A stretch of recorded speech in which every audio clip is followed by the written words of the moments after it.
Assalamualaikum. Apa sudah bisa dimulai dari KMU? Bisa. Bisa, Dokter? Bisa. Oke. Assalamualaikum warahmatullahi wabarakatuh. Selamat pagi. Terima kasih teman-teman atas kehadirannya di acara KMU Edu Online Course. Pagi ini kita sama-sama menjadi yang produktif dalam pandemi ya, PDP ya, di mana hari ini kita akan berbagi pengalaman, dimulai dengan Dr. Uyi akan menyampaikan topik Complete Guide to Hydro Procedure. Materinya sudah disampaikan tadi, sekarang saatnya tanya jawab. Dr. Uyi sudah siap? Siap. Ya. Silakan teman-teman yang mau bertanya.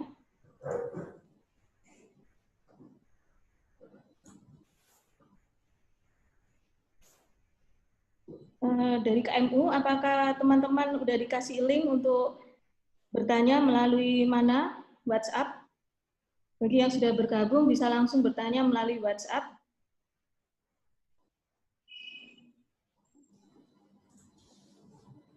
Sambil menunggu pertanyaan, mungkin saya bisa ngajak ngobrol Dr. Uyi. Saya sendiri untuk hidroprosedur itu sangat takut ya. Sampai sekarang pun saya nggak bisa sebagus teman-teman untuk hidrodiseksi. Nah, bagaimana tips dan triknya, Dr. Uyi? Kadang-kadang saya perlu memakai needle yang pipih itu supaya saya lebih mudah melakukan hidrodiseksi. Menurut pengalaman Dr. Uyi bagaimana? Ya, baik Dr. Dini. Pagi ini kita memang akan berbagi pengalaman ya, teman-teman yang bergabung juga boleh saling berbagi pengalamannya.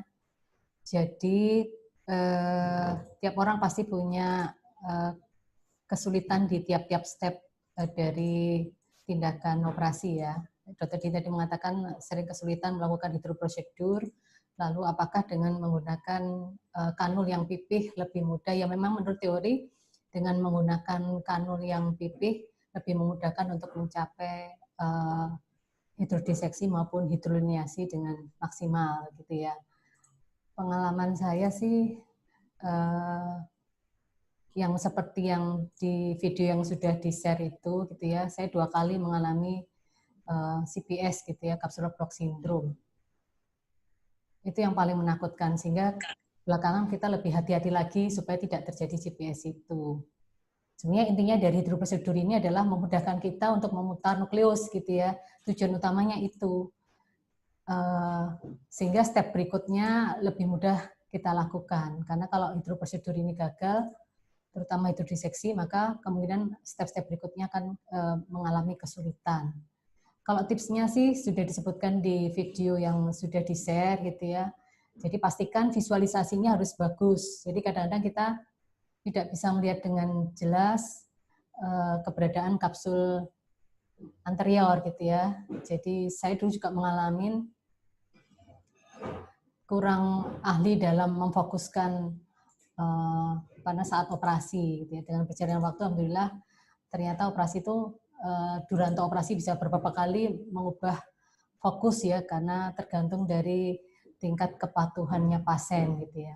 Jadi kunci utama yang pertama adalah visualisasi.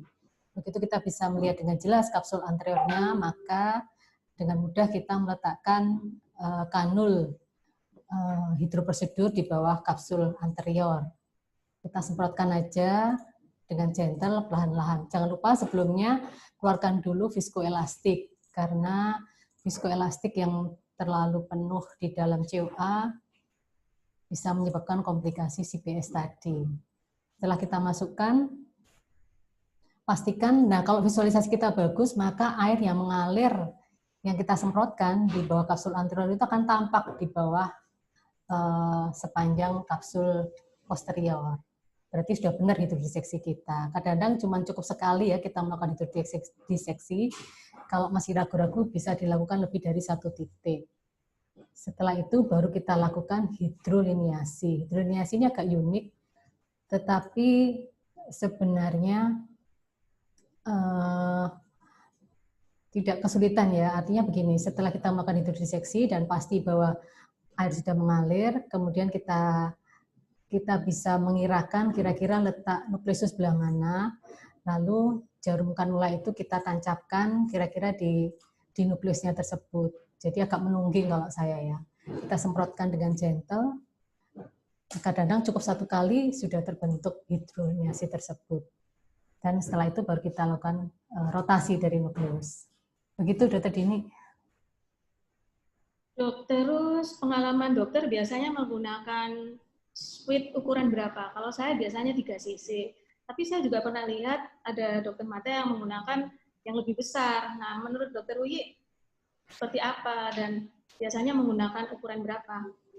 Ya, saya sama dengan Dokter Dini, saya pakai ukuran spet yang 3 cc karena mungkin karena tangan kita kecil ya Dokter Dini, jadi kayaknya lebih nyaman dengan spet yang kecil 3 cc. Mungkin teman sejawat yang lain punya pengalaman yang lain bisa jadi 5 cc juga. Mungkin bagi beberapa teman sejawat lebih nyaman. Menurut saya senyamannya saja sih.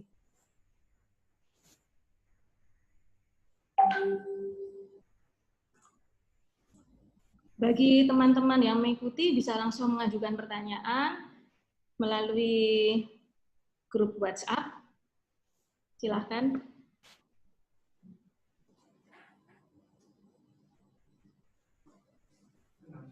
Sambil menunggu teman-teman, untuk biasanya banyak yang bertanya itu Dokter Uyi, kalau kasusnya PSC, polaris posterior, nah bagaimana triknya hydroprosedur ini? Ya, kalau PSC selama ini saya tetap melakukan hidrodiseksi maupun hidroliniasi seperti pada umumnya pasien. Cuman kalau kasusnya polaris posterior, saya memang menghindari melakukan hidrodiseksi. Jadi yang saya lakukan adalah langsung melakukan hidroliniasi. Walaupun ada beberapa teman sejawat yang tetap melakukan hidroliniasi pada kasus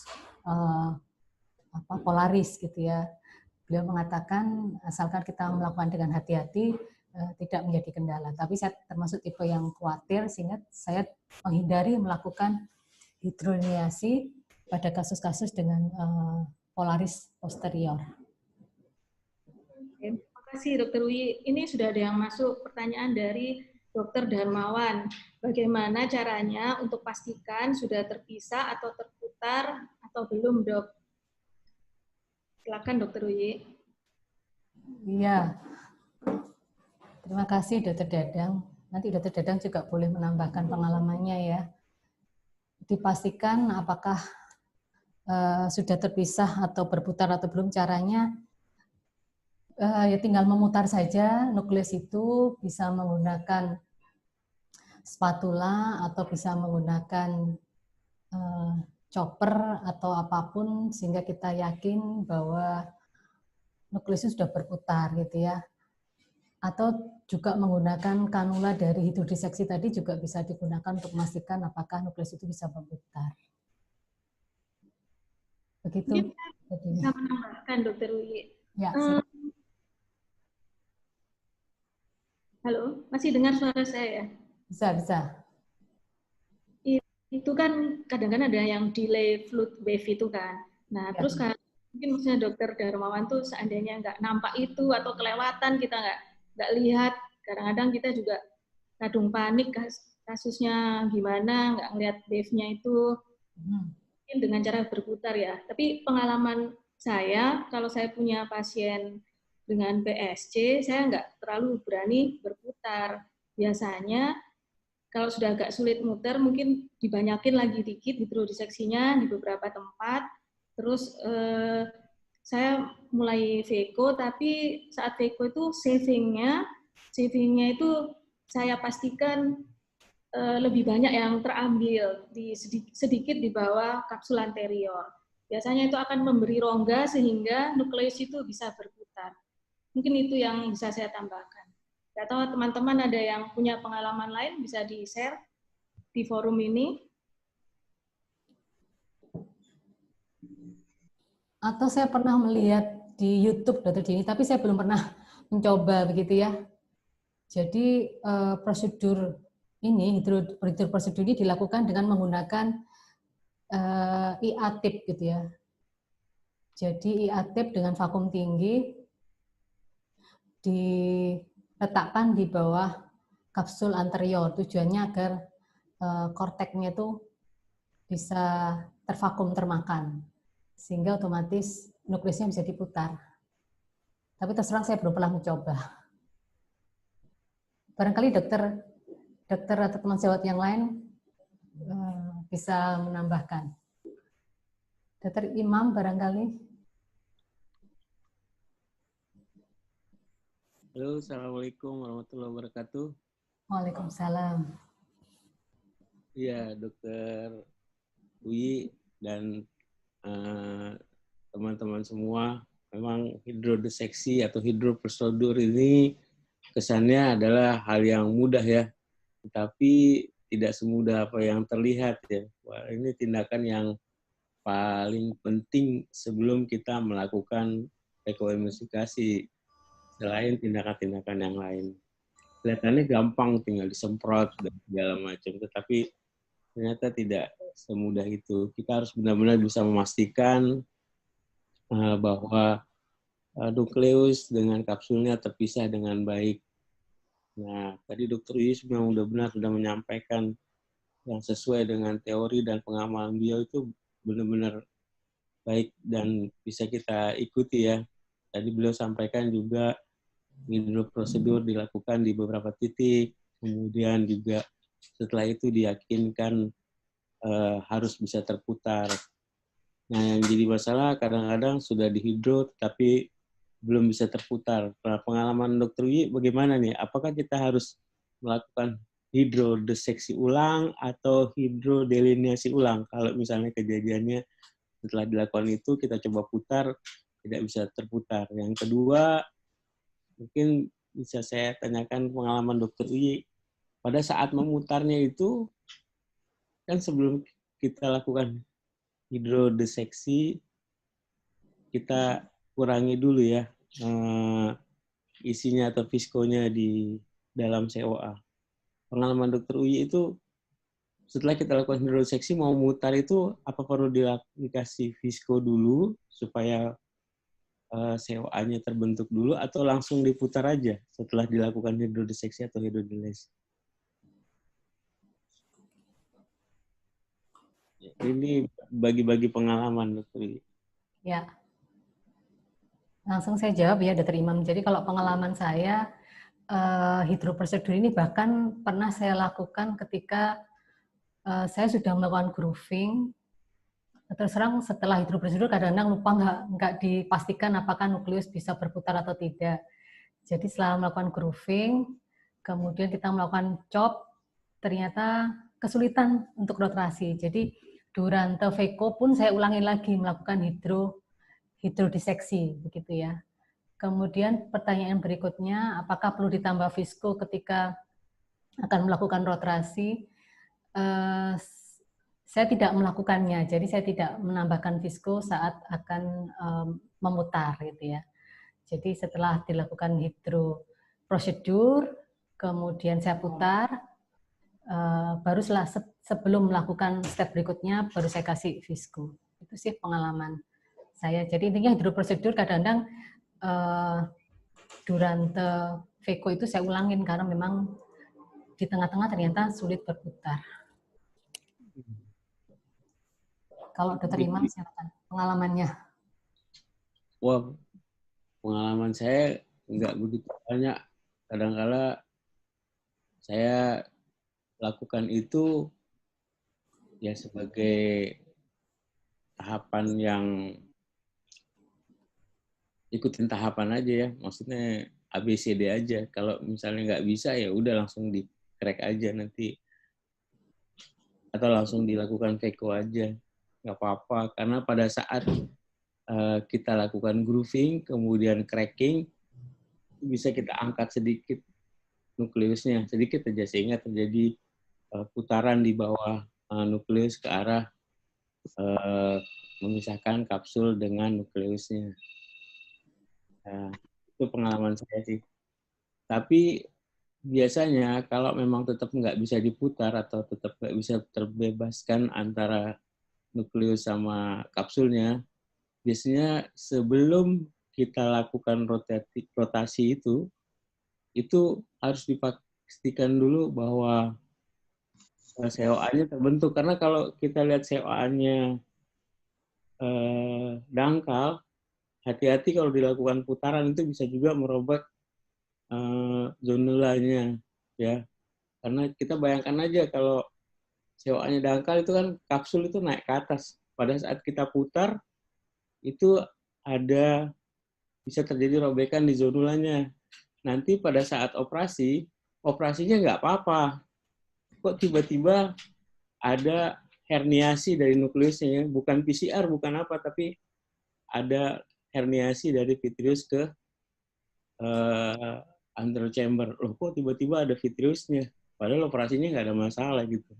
Itu terjadi robekan di zonulanya, sehingga bisa menyebabkan si vitreous herniasi ke COA. Yaitu pengalaman saya aja. Walaupun hidrodeseksi atau hidroprosedur ini kelihatannya gampang, tapi memang harus dilakukan dengan baik dan sempurna. Bahkan guru saya bilang no excuse without hydrodissection, gitu ya. Tidak bisa melanjutkan tahapan berikutnya sebelum hidrodisseksinya berhasil dengan sempurna. Yaitu pengalaman saya. Baik, terima kasih Dr. Uye. Saya Dr. Imam dari Epicentrum. Oke, terima kasih. Ini beberapa pertanyaan sudah masuk dari Dr. El Betty. Hidrodelineasi dan hidrodiseksi, apakah sebaiknya keduanya kita lakukan, Dok, saat hidroprosedur, atau cukup salah satunya aja, Dokter? Bisa langsung dijawab, Dokter Wiyi.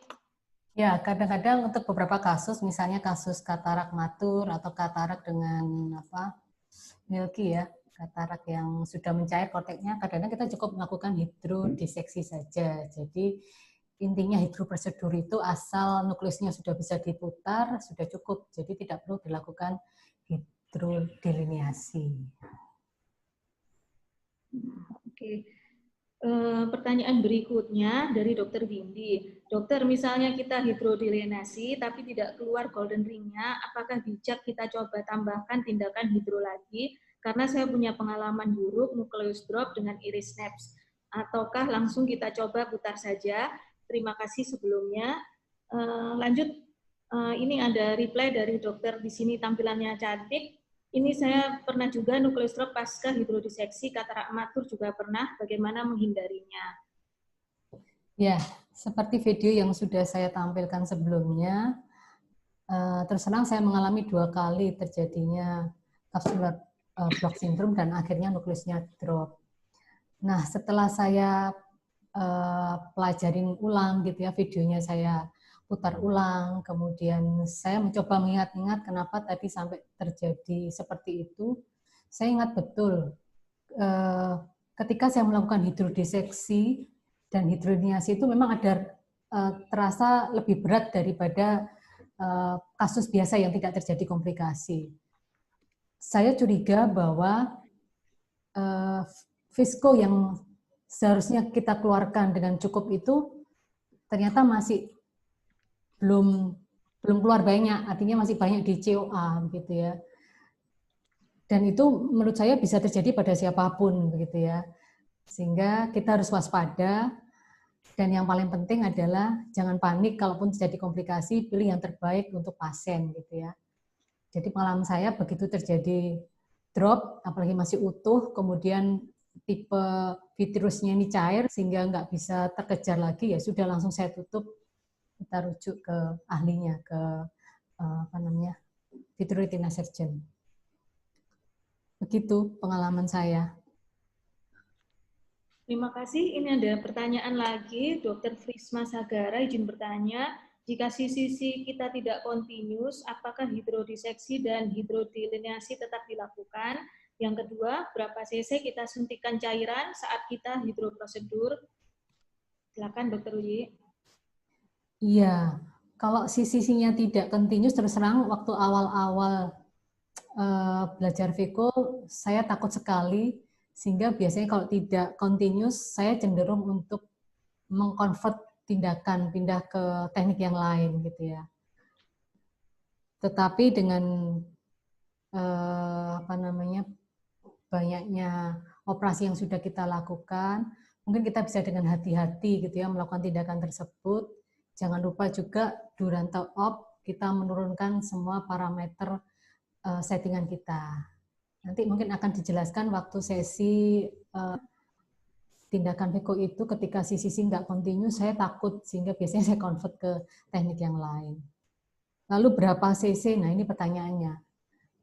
Terus terang saya nggak pernah ngukur dan belum pernah membaca ya berapa cc. Jadi asal cairan itu sudah cukup untuk membuat terpisah antara korteks dan kapsulnya dan nukleus dan epinukleusnya, ya sudah cukup gitu ya. Termasuk berapa cc yang misalnya visko yang dikeluarkan pun nggak ada patokan khusus. Tapi saya punya pengalaman begini. Kan setelah CCC biasanya sisa dari kapsul antero itu nggak kita ambil ya. Nah, setelah itu dia kan masih di COA tuh, CCC yang sudah kita lakukan, kapsul antero yang sudah kita lakukan sobekan tadi ya. Nah, biasanya saya tekan sampai sisa dari CCC tadi keluar, semua berarti itu sudah cukup visko itu dikeluarkan. Pengalaman saya seperti itu. Oke, Dokter Uyi, ini terima kasih. Ada pertanyaan lagi dari Dokter Danti. Bagaimana tips hidroprosedur pada kasus katarak polaris? Tadi sudah disebutkan di atas ya, jadi saya cenderung menghindari hidrodiseksi gitu ya. Saya tetap melakukan hidrodiliniasi pada kasus katarak polaris gitu ya. Jadi untuk menghindari robekan dari kapsul posterior. Dokter Uyi, saya boleh bertanya, hidrodiliniasi itu bermanfaat untuk kasus apa? Selain polaris posterior bermanfaat ya. Selain polaris posterior, kasus apa lagi yang kita bisa memanfaatkan hidrodiliniasi? Nah, jadi sebenarnya hidrodiliniasi ini fungsinya untuk supaya kita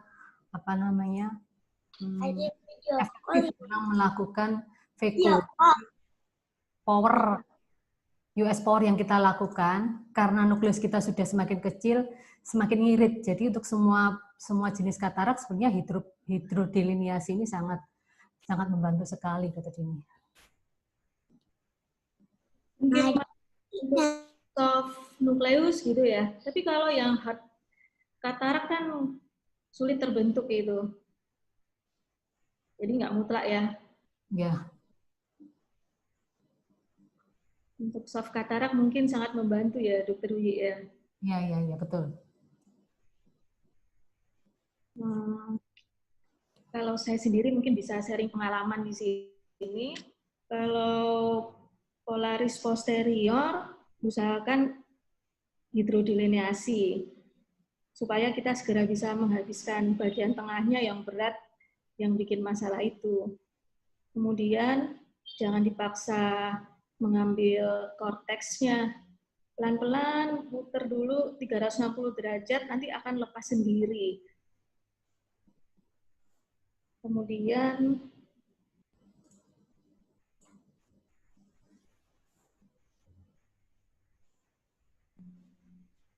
lalu saat memutar nukleus, kalau saya sendiri biasanya saya isi visko dulu. Isi visko, baru saya coba rotasi menggunakan second instrument. Mungkin untuk yang pemula mungkin sangat bermanfaat dengan cara tradisional yang seperti saya kerjakan itu untuk memutar nukleus, memastikan sudah terlepas atau belum. Nah, ini ada pertanyaan masuk lagi, Dokter Wi, dari Dokter Sri Asmi. Assalamualaikum, ada beberapa kanul hidrodiseksi yang beredar. Bagaimana cara memilih kanul hidrodiseksi yang baik dan tepat untuk pemula? Terima kasih. Tolong Dokter Wi dijawab. Ya, di slide saya yang sudah di-share itu ada contoh kanul yang disarankan ya. Yang pipih, kemudian bentuknya bisa di-share, Mas Manan.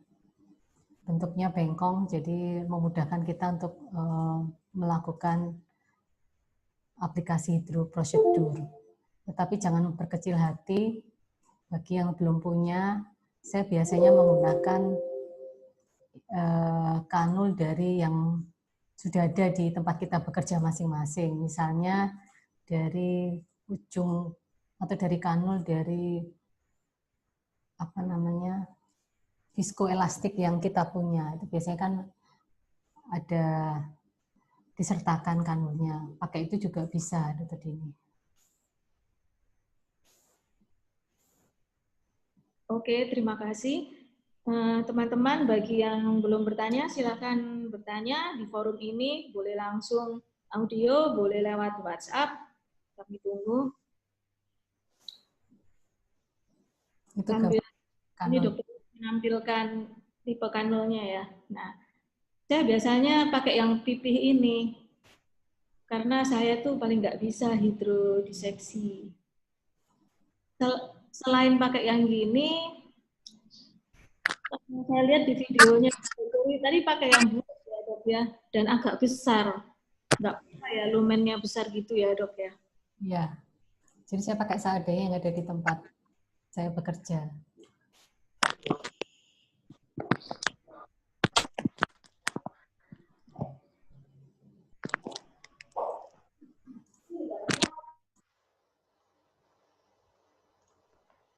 Mungkin saya bisa bertanya, Dokter Uyi, kalau hidroprosedur pada kasus hard katarak gimana ya? Kan kadang-kadang sulit itu menempatkan needle-nya itu di bawah kapsul anterior.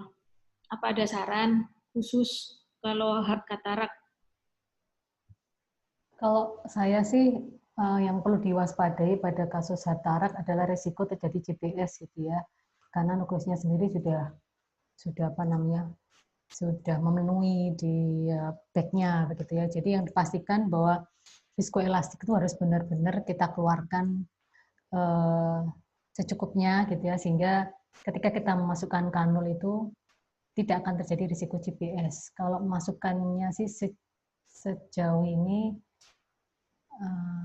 apa namanya, saya tidak ada kesulitan, akhirnya dimasukkan aja di bawahnya kapsul anterior.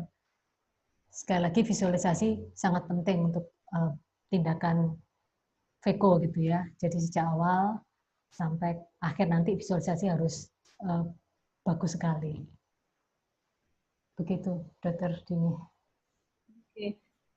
Kalau saya pribadi, karena saya itu takut, jadi untuk menghindari CBS itu saya selalu menekankan diri saya sendiri maupun teman-teman selalu keluarkan sedikit isi yang ada di anterior chamber dan mulailah dengan menekan juga sedikit di center dari nukleus sebelum melakukan hidrodiseksi. Mungkin itu yang bisa saya sharing. Lalu ini ada pertanyaan lagi dari Dokter Cita.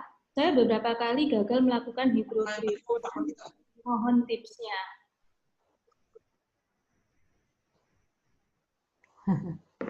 Iya. Tipsnya gimana ya? Jadi memang latihan berulang-ulang ya, artinya tidak bisa langsung berhasil gitu ya. Nanti akan dapat feel-nya. Jadi kalau saya sih ketika kita di slit lamp gitu ya, ketika sebelum di meja operasi dan pupil sudah lebar, kita sudah bisa mengira-ngira, oh kira-kira ini nukleusnya segede ini gitu ya. Kataraknya ini apa namanya? Grade-nya yang seperti apa. Nah, itu sangat memudahkan kita untuk menancapkan pas di antara nukleus dan epinukleusnya. Nanti ketika di bawah mikroskop, nah semakin kelihatan gitu ya, kira-kira nukleusnya itu di sebelah sini gitu ya, berapa mili dari korteknya itu gitu ya. Baru kita lakukan, ditancapkan kanulnya, lalu kita semprotkan. Saya nggak punya tips khusus sih, cuman pengalaman aja yang akhirnya membuat apa namanya terbiasa melakukan hidroprosedur di titik tersebut. Barangkali teman sejawat yang lain punya pengalaman. Ya, ya memang harus berlatih ya apapun itu. Teori-teori yang sudah disampaikan Dr. Uyi mungkin bisa dicoba untuk teman-teman yang sulit melakukan hidrodelineasi. Lalu ini ada pertanyaan lagi dari Dr. Galuh. Selamat pagi, bila melakukan hidrodiseksi kemudian dicoba memutar tidak bisa berputar, berapa banyak cairan yang bisa dimasukkan untuk hidrotambahan yang aman tanpa terjadi CPS, Dok? Terima kasih.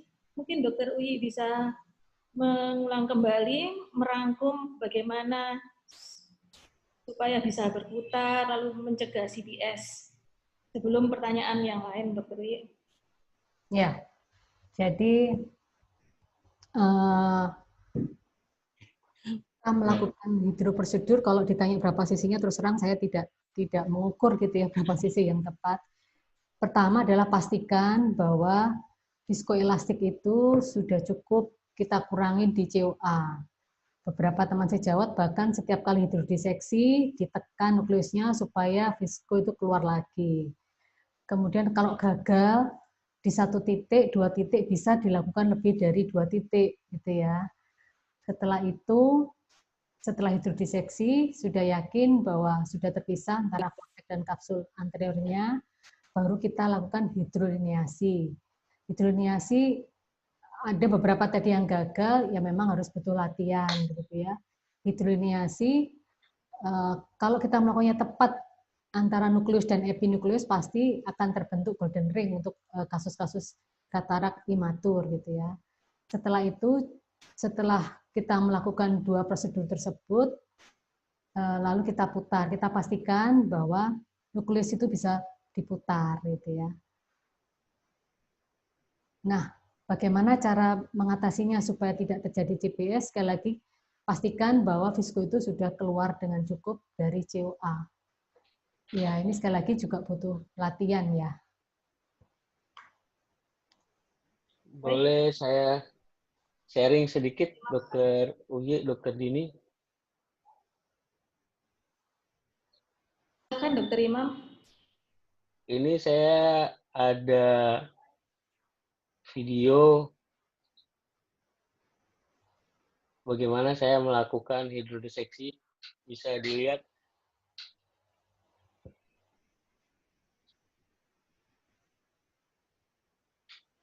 Nah, ini sharing aja. Ini dilakukan hidrodiseksi sambil sentralnya ditekan tadi seperti Dokter Dini katakan ya. Dan ini saya lakukan juga sekaligus dengan hidrodelineasinya.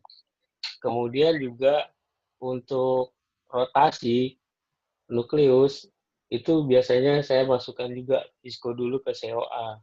Kemudian saya lakukan rotasi itu dengan menggunakan dua alat ya, 2 Shinsky. Ini jauh lebih mudah. Nah, sama kalau kita nyupir tuh ya, kalau nyupir tangannya satu kan susah ya untuk beloknya, tapi kalau nyupir dengan 2 tangan jauh lebih mudah. Nah, ini kita ulang lagi. Setelah diberikan visko di COA, baru kita lakukan rotasi dengan 2 Shinsky. Kemudian juga ada sharing pengalaman, bisa juga tidak dilakukan hidrodiseksi, namanya irrigation pressure hydrodissection ya. Ini contoh aja, sharing aja pengalaman saya. Jadi setelah dilakukan CCC, kita langsung melakukan VECO pada nukleusnya.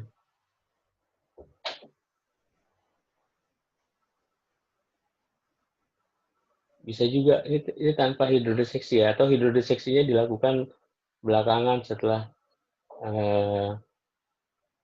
dilakukan grooving pada atau cracking pada nukleusnya. Kita crack, kita belah, kita lihat itu irigasinya. Yang satu menghadap ke bawah. Tujuannya supaya si cairan itu bisa ikut di bawah dari nukleus sehingga bisa dilakukan hidrodiseksi langsung. Yaitu pengalaman saja Dokter Uyi, Dokter Dini untuk sharingnya. Terima kasih, Dokter Imam. Boleh saya tanya, Dokter Imam, kalau Dokter Imam misalnya nggak komplit sisinya, Dokter Imam melanjutkan VECO atau di-convert? Nggak komplit gimana maksudnya, Dok? Sisinya nggak terbentuk sempurna, tidak komplit seperti pertanyaan sebelumnya itu. Kalau Dokter Wi kan Sobek misalnya, sobek, escape misalnya. Ya gitu. Oh, di tetap convert. saya lakukan. Gimana? Enggak saya convert. Tetap saya lakukan Peko. Sekarang saya lebih takut melakukan SCCE dibandingkan Peko. Oke, baik Dokter Imam, terima kasih.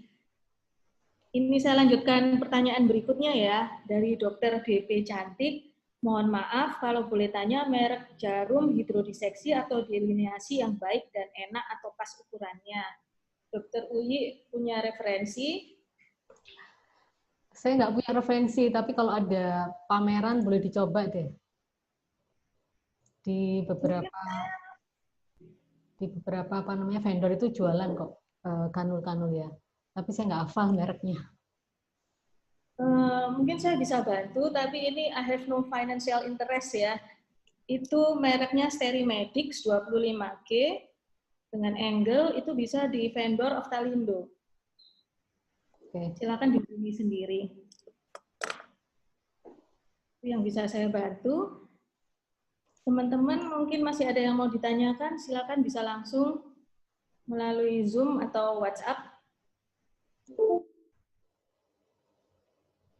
Sambil nunggu pertanyaan kita. Jarumnya itu ada yang 25, ada yang 27G ya.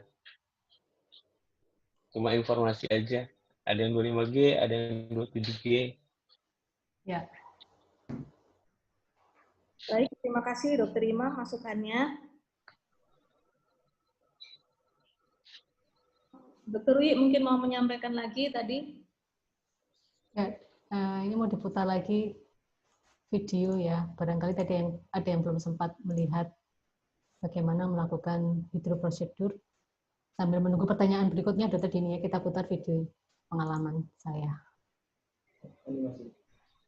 Boleh.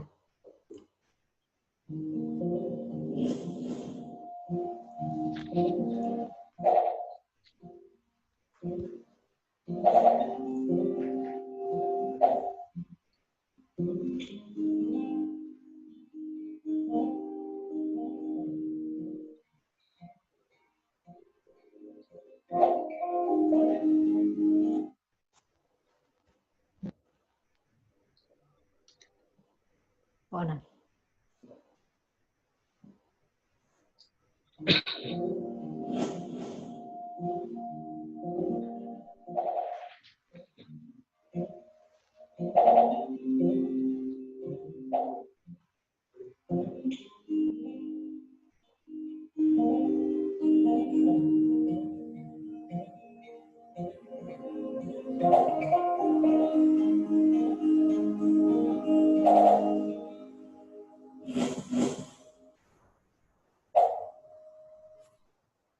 Lanjutin video.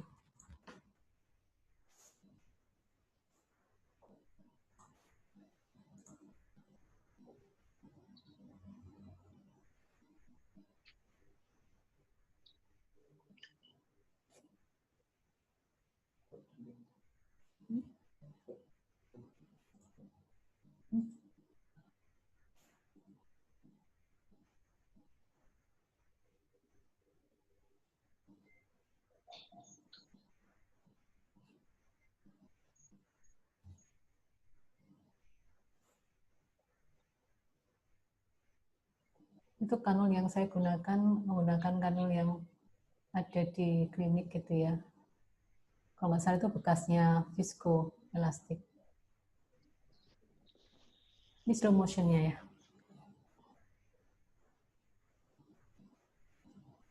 Ini hidrolineasi. Nah, kira-kira di situ. Ya.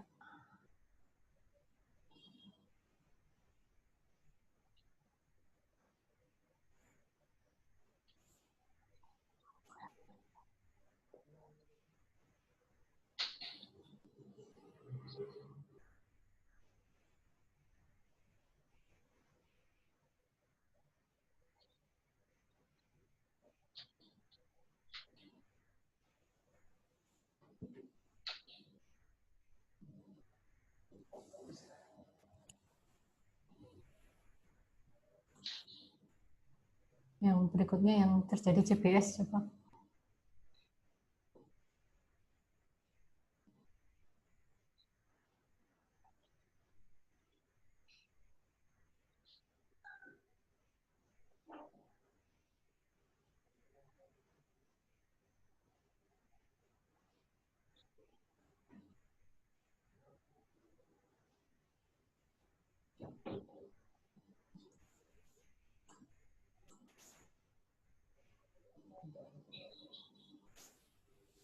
Ya, ya.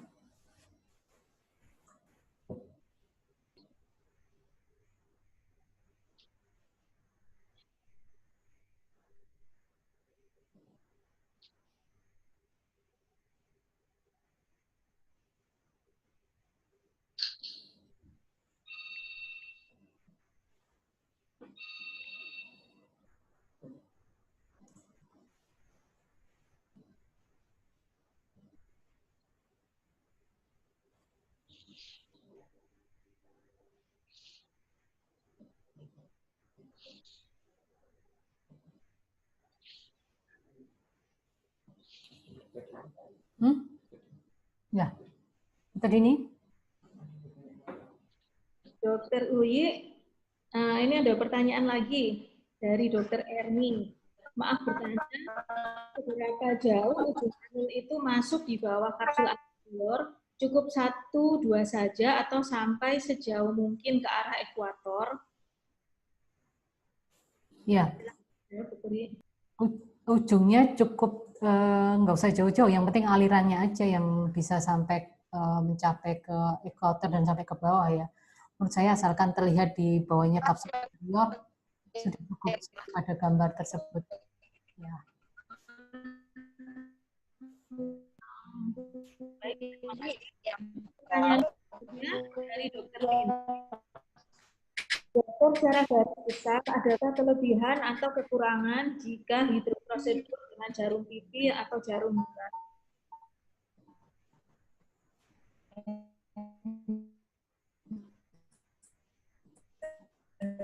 Saya ulangi ya, Dokter ya. Ini Ya. ada gangguan suara. Dokter, secara garis besar, adakah kelebihan atau kekurangan jika hidroprosedur dengan jarum pipi atau jarum bulat? Ya, kelebihannya mungkin dengan jarum pipih lebih efektif ya dibandingkan dengan jarum bulat. Kalau pipih kan lebih ergonomis letaknya di bawah kapsul anterior. Menurut saya seperti itu. Tapi sejauh ini saya pribadi tidak merasakan perbedaan yang signifikan antara menggunakan jarum pipih dan jarum bulat.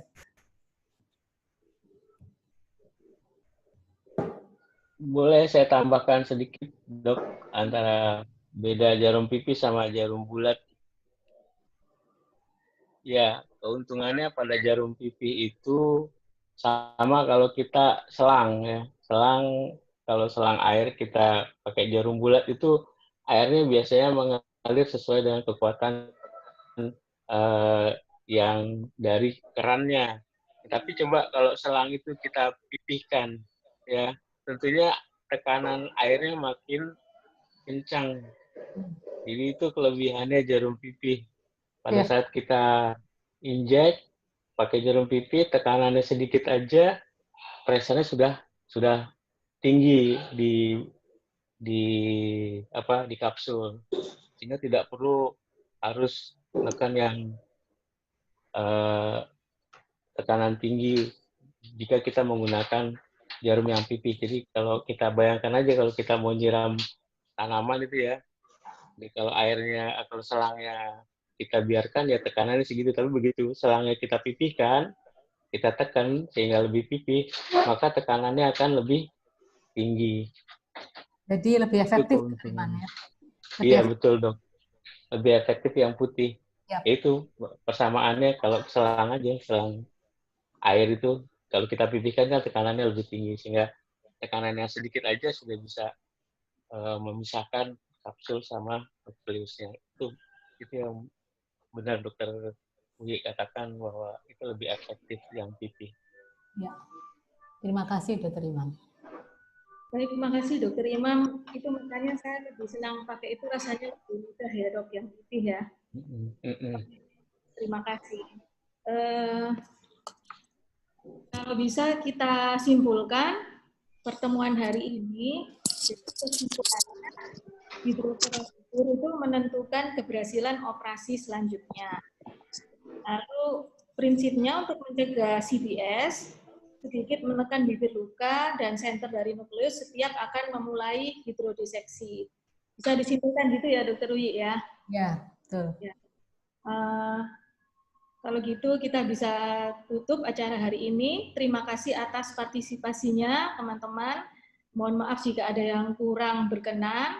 Untuk pertanyaan-pertanyaan yang belum terjawab, bisa dilanjutkan via WhatsApp langsung ke Dr. Uyi. Wassalamualaikum warahmatullahi wabarakatuh. Semoga semua sehat selalu. Sampai ketemu di sesi berikutnya. Wassalamualaikum warahmatullahi wabarakatuh. Waalaikumsalam. Waalaikumsalam warahmatullahi wabarakatuh.